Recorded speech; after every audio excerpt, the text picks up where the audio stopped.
Okay, welcome back to another weekly GMBN Tech Show. Coming up on this week's show, we check out some really cool modular lights from Knogg. We look at some extremely expensive and very oversized wheels, definitely ones Blake would like. Some Christmas bike cave ideas for you lot, and we have a little peep at my next bike.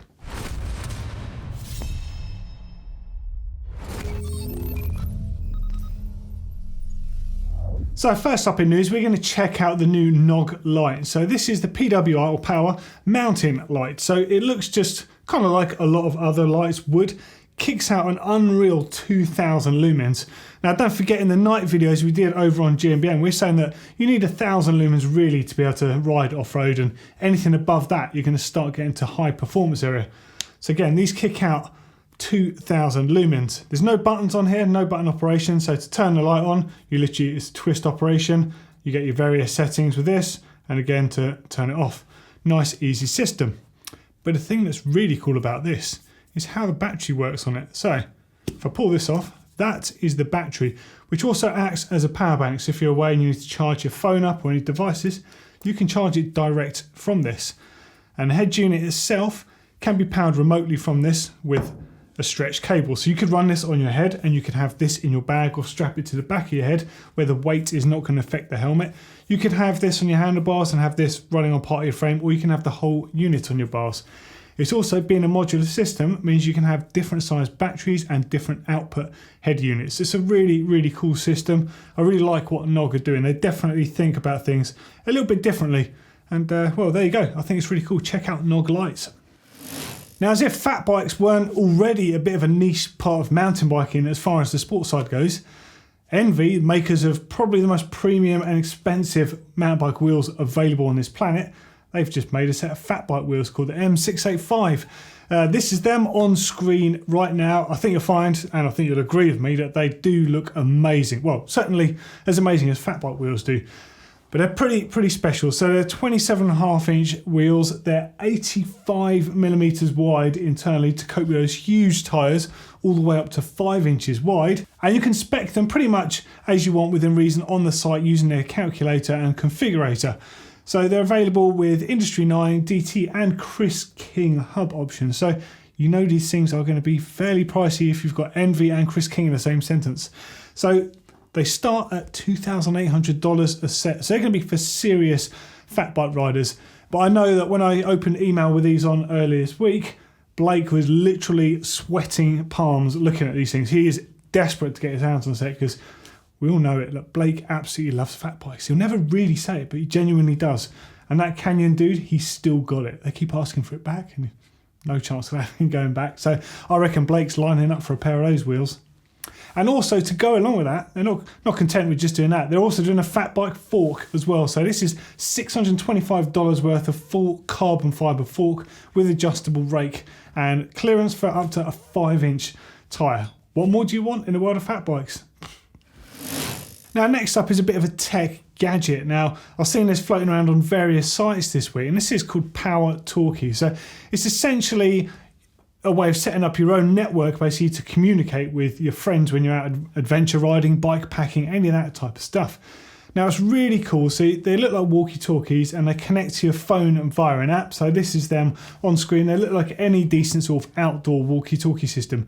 But a really cool thing with these is they use your mobile phone as part of that package, but it doesn't rely on having a GPS signal or having phone signal or anything like that. It actually creates its own network between the devices, and you can chat with all your friends if you have these devices for up to 20 miles between you. You can have real-time conversations, real-time text and face messaging, all that sort of stuff. I think it's absolutely fantastic. Now, some of these specs, so that you can have group chat, like I said, real-time chat and texting is available.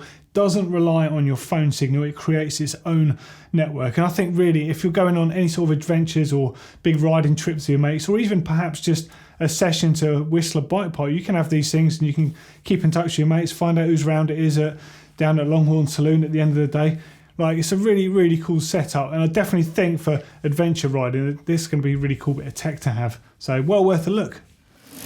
Now, you might have seen me refer to a few different types of mudguards in the winterising your bike feature. The one I used in the video is actually one of these. This is a Rapid Racer Products Pro Guard, but they've just got a new rear mudguard out, which is actually quite cool. So this isn't a mudguard designed to keep you or your bum dry. It's actually designed to keep your rear suspension working and in better condition. It can't be a bad thing if you're riding in bad weather. And it's so subtle on the bike. I actually think it's a really good idea. I would never have thought of putting a rear mudguard on a mountain bike before, but actually, as far as keeping your bike protected goes, that's a pretty good idea. Made from full polypropylene, so it's nice and tough. And they say if you don't like the gloss finish, if you spray it with GT85, it goes matte apparently, so that's quite a cool feature. Retail for 24 quid in the UK, and you can get them from Rapid Racer products online. Here's a link to the site right here. Now, last thing in news this week, I was having a bit of a scout through Instagram just to see what's going on. Those guys are Sick Bicycles, by the way. In fact, just interrupting myself here.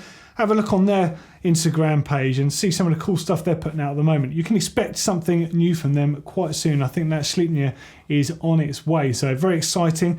That is their single pivot, high pivot, pinion gearbox, and I think potentially belt drive bike as well. I forget what the setup is on that, but it's absolutely bonkers, this thing, and it looks really good. So they did crowdfunding on it, it's gone straight through, and they're actually going to be making it. I can't wait to see that from those guys. But what I was going to tell you was I was looking on Fabian Burrell's page. Fabian Burrell, of course, he was a World Cup, been a world champion before, World Cup downhill races, done enduro racing, a lot of bike development over the years. And it's quite interesting to see him setting up on his Canyon Spectral, which of course is a 140mm travel 27.5-inch wheel bike. He's setting up with a 160mm fork. Now, Fabian's run this sort of setup on many other bikes before when his teammates and other riders were running 140 or 150mm forks. The Spectral is really aimed at a 150 fork, so it is jacking the front end up that much. But it does make me interested in the little setup choices that people do make to their bikes, and also the fact that he's got the option of riding a Torque, which is much bigger travel. I think it's the 180mm bike, the Bike Park 170, 180 bike that Blake took out to Whistler, in fact. And it's really cool actually to see that he's choosing to ride this shorter travel bike, just having a bigger fork on there. It really does make them a lot more capable when it gets steep and rough. You get the control back, yet the bike still feels really agile and sprightly on more sort of tight and technical terrain. I mean, to be fair, that is the sort of stuff that Fabian rides quite a lot, but I like the fact that he's always tweaking with his stuff. And it's definitely something I want to be doing on my next bike, which I'm going to tell you a bit about later on. Just interested, what do you guys prefer? Do you prefer a bike with equal travel front and rear? Do you like the travel as intended from your manufacturer, in this case 140, 150? Or do you want to bump it up and get a bit more out front? Pretty keen to know what you think, because we're going to look at doing some videos based on this sort of stuff. I know a few of you asked about extending the travel on your forks, so we're going to show you how to fit a new air tube onto your forks. Of course, that's not compatible on all forks, but on the common ones from RockShox and Fox is a feature that you can do. So we're going to show you how to do that. And also we're going to take a look at geometry and how it's affected when you change certain things on your bike, like offset bushes, changing the fork offset perhaps, and also angle sets and angled headset cups. So we're going to take a good look at that stuff, but I'm just keen to know what you guys are interested in. So let us know in those comments, and we'll pick this up soon in a maintenance video. Okay, now it's time for Bike Cave, and I'm switching things around a little bit this week. Now, as usual, we've got loads of great entries from you guys, but we're going to have a bit of a double whammy on that in a couple of weeks' time. For now, given that it's nearly the time of year when it comes to giving out gifts to people and hopefully receiving some nice gifts from them over the festive period, I thought let's have a look at some of the cool stuff that you can fit out your workshops and your bike caves with. So I'm going to run you through some of what I think are some really cool gift ideas, which might be great for giving to your mountain biking friends and family, and hopefully putting down on that little Christmas list for yourselves. Okay, so first up, let's have a look at some bike storage options. Right now, don't get me wrong, these are super high end, but they are so cool. And if nothing else, just worth looking through, because it's going to give you some ideas of what to do with storage in your own bike caves. So the brand is called Valdelibrio, and I think that's how you pronounce it. It's an Italian brand. Probably pronounced that completely wrong, but it doesn't matter. Look how cool these things are. So they've got a whole range of different bike storage hooks, ranging from the Cryon, which is a really simple cradle actually, and to be fair, probably looks best with your sort of your fixie or your town bike, but there's loads of different options in here, and some of these, it's like furniture. This stuff's beautifully made, really, really classy. You can tell it's contemporary Italian design. But the thing I want to draw you to is called the Domus. Now this, basically like a massive bit of furniture. It could be like a room divider or something like that. It's definitely the sort of thing I think I'd have a crack at making myself if I had a room big enough to put this in. But they've got one here with a downhill bike in it. I think it looks amazing. It looks really cool. So you've got room for your bike helmet to hang up, all that sort of stuff. Your bike sits in the middle as part of it. The tube along the top is a light. You can hang up your clothing and stuff on the end. It's really cool. If you live in an apartment or a flat, it's like the ideal sort of setup for storing your bike if you don't have a bike cave. I think it's amazing. And it looks like you could do some work on your bike with the way it holds the back wheel there too. Very cool piece of kit. I mean, it's very expensive, but it certainly looks like it's amazing quality. And if anyone wants to buy me one, I'd gladly receive one. Now, next up is something that doesn't cost that much, but it could save you a load of money. It's a ground anchor. There's loads of different options available in the market, but the one I'm just throwing you to now is called the Stronghold, and it's by Kryptonite. Now, this thing, once you fit them, pretty much they're in for life, unless you're getting a pneumatic drill and cut the concrete out that they're attached to. Make sure you fit them properly. You basically drill these 3 huge holes in the ground with a supply drill bit, hammering these metal bits. You then bolt the plate to the ground using these bits. I would go as far as using some sort of resin as well to bond those bolts into the threads. And then you hammer in ball bearings into the head and then put a cap over the top. Once it's in, this thing is just absolutely bomb-proof. And more importantly, it's fantastic for locking your bikes to and making sure they're safe. I couldn't urge people enough to spend good money on bike locks. Get the best ones you can afford, because it's your bike, and it's a really, unfortunately, it's a stealable item. It's something that are very easy for thieves to get hold of and sell on the black market. So just make sure you look after your pride and joy. And having a ground anchor is also good for your home insurance. They do like that sort of thing. So I can't recommend those enough. Definitely have a look at them. Now let's go into some cool artwork. Now, first up, a lot of people ask about this print behind me here. This is by Dirty Jersey. So this is a photographer called Jeff Waugh. He's been a World Cup photographer for many years. He's been documenting the mountain bike scene for years. And he goes around taking pictures of people's helmets, people's riding gear, all that sort of stuff. And he's got some really stylish prints, including these ones of Steve Pete's clothing, basically. Very cool stuff, and some Sean Palmer stuff there as well. So definitely check out that website. So loads of cool stuff in there, great value prints. And for some slightly different ones, I'm going to throw over to trail maps now.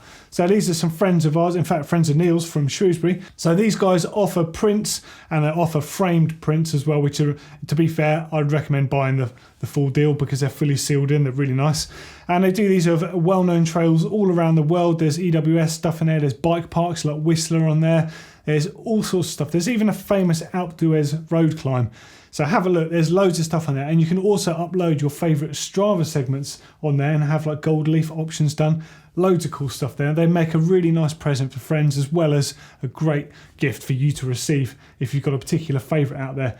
My one, I've got the whole enchilada hanging up in my workshop, and I absolutely love it. Maybe some of the things I've thrown you to so far have been a bit expensive and a bit out of reach, so let's have a look at some nice, simple options, some stocking fillers. So first up, I'm going to throw you to Swarfiga, the industrial hand cleaner. You get this in bike shops all around the world. You can get it in sort of DIY shops. You can get it on Amazon and Google and places like that. So it's a great stocking filler. It still is the best thing for cleaning your hands with. Of course, you can do homemade versions, but nothing beats the real deal. And it's a great gift. I'd like to get some Swarfiga for Christmas. I have no problem with that whatsoever. Next up, some nitrile gloves for working on your bike. They're great to put in your riding bag to take with you when you hit the trails in case you do need to fix your bike. They work well in wet conditions as well. If you need to work on your bike, you can't grip on something. And of course, they just keep all the grease and the nasty stuff away from your hands when you're working on your bike at home. They also make good gloves for general housework and other stuff. So grab yourself a whole box full. Last thing up on the list is a shoe dryer. Now I do tend to dry my shoes the natural way. I'll put them on a mat and I'll stuff them full of newspaper or something similar, like the little socks full of silica gel that I made. And I'll put them under a radiator, not really directly on them. But shoe dryers can be really good. And also, if you live in a colder place, really nice just to warm your shoes up before you go for a really cold ride. And they're quite cheap. You can get them on Amazon and all sorts of other places. Again, well worth looking at. And lastly, the two things that I think everyone certainly doesn't need but certainly should have. The first one is a beer fridge for your bike cave. Of course, you can put soft drinks in there as well. This particular one I'm just throwing to you on screen looks like a mini tool cabinet. That's, in my eyes, is the coolest beer fridge money can buy.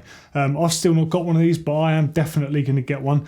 I haven't found where to get them yet and where to source them. If anyone knows a place I can get one in the UK, let us know in those comments, because I want to buy one. But the one I've got on the screen here, I think that's from like AliExpress or one of those random direct sales sites online. Super cool in my eyes. And also, if you haven't got room for one of those, maybe you should have a look at Refuel the Adventure on Instagram. Now, these guys take jerry cans and they convert them into mini bars. So you can have one for beer, like the one on screen now, or you can have one for gin and tonic, or like the one on the dirt shed downstairs that Martin and Blake and Neil had sent in. They had one for Jack and Coke. Super cool. Great for going to festivals and all that stuff as well, but also really cool just to have in your bike workshop.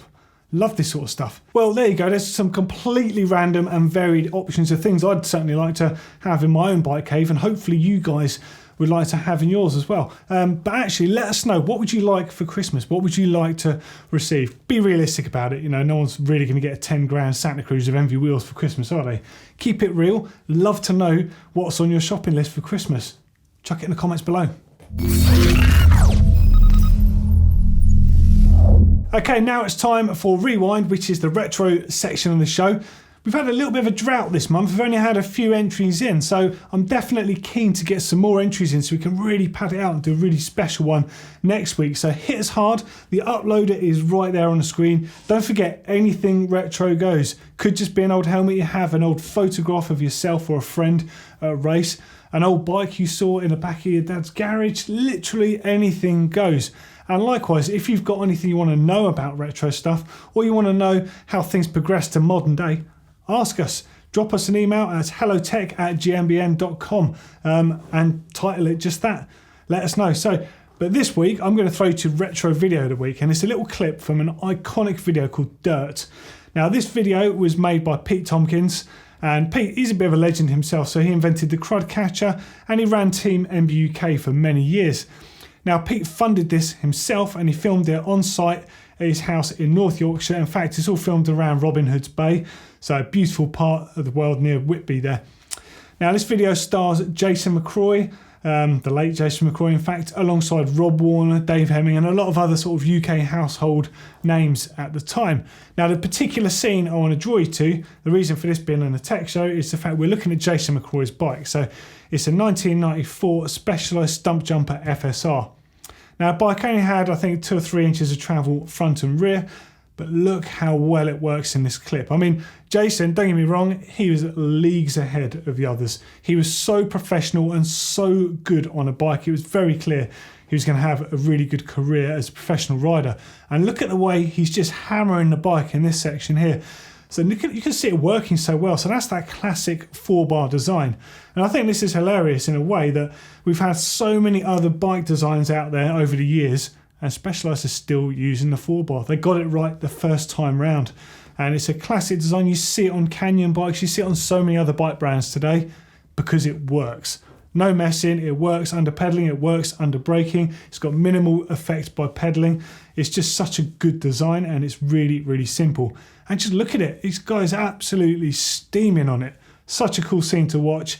And you can see the complete Dirt film online on YouTube. Quite a lot of you naughty but very cool people have uploaded it there. So I highly recommend watching it. It's so old, but just watch Jason in it.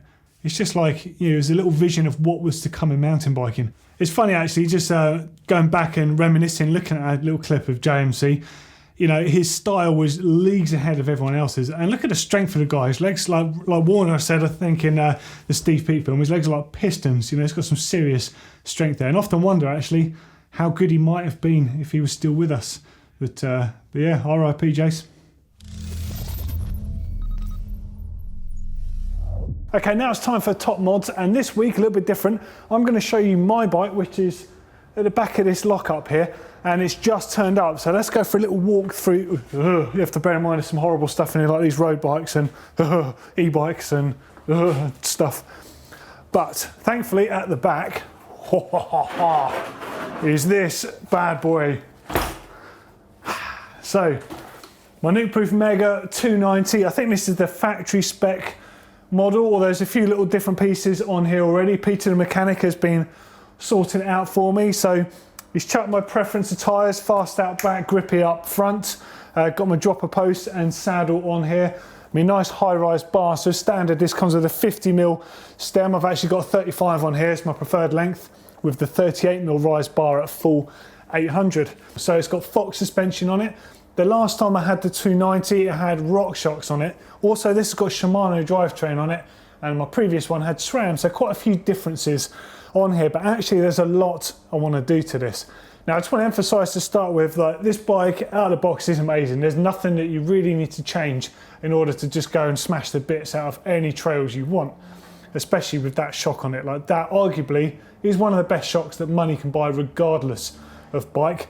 That's a full downhill capable shock with a piggyback. It's also got the climb switch on there. Amazing piece of kit. However, I think that might be a little bit much for what I have in mind for the bike. Now, as it is, it's phenomenal. I already have an idea of how it's going to ride from my previous experience on one. But what I did find was on my local trails, the stuff I ride most weekends, I felt a little bit outgunned. So I want to see if there's a way that I can make this feel a little bit more like a trail bike, even though it's nearer to being an enduro bike. So what my plans are is to have a lighter set of wheels as well to go with this. The 1700s are on here are very, very light actually, to be fair, for what they are. But I plan on going even lighter. I'm going to look at some of their tougher end of the cross-country wheels and put inserts on them to protect them. And now I'm also looking at swapping the shock out just to try, mind. Like, there's no reason to do this because it's a fantastic shock.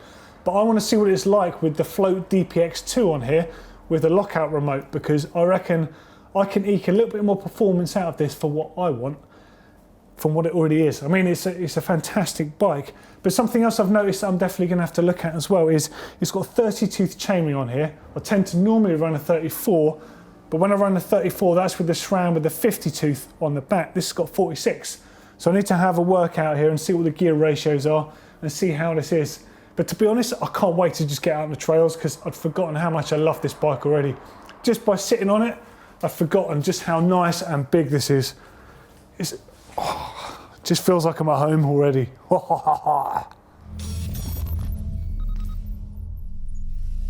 So Tech of the Week this week has arrived just in time for our wet weather winter, which is on the doorstep. Now, I did an unboxing earlier this week. If you haven't already seen it, make sure you click the link. It's below this video, in fact, and you can win some Northwave waterproof shoes. These are a different model. This is the model that I'm actually going to be running this winter. So they've got a trail sole on them. So they're not quite as high performance as the Extreme 2 GTX XEMs that we're giving away.